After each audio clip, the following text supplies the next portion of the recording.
नमस्कार, विदर्भ स्पेशलमध्ये आपले स्वागत आहे। आज आपण आषाढी एकादशी विशेष मऊदार आणि मोकळी साबुदाणा खिचडी कशी बनवायची ते बघणार आहोत। चला तर मग सुरुवात करूया।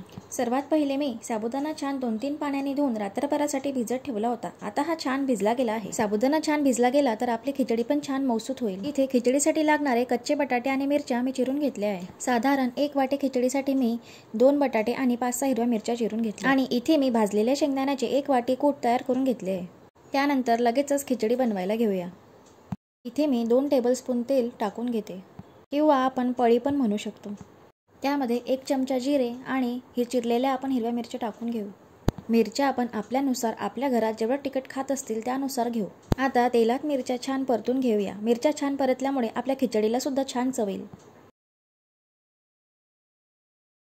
आता आपल्याला यात चिरलेले बटाटे घालायचे आहेत। ते पण छान आपल्याला तेलात परतून घ्यायचे।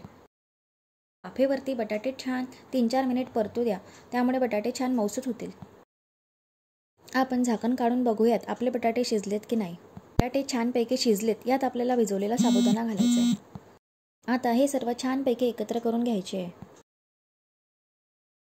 त्यानंतर लगेचच शेंगदाणा कूट घालायचा आहे, नाहीतर साबुदाण्याच्या गुठळ्या बनतात। इथे मी 1 वाटी साबुदाण्याला 1 वाटी शेंगदाणा कूट वापरलाय।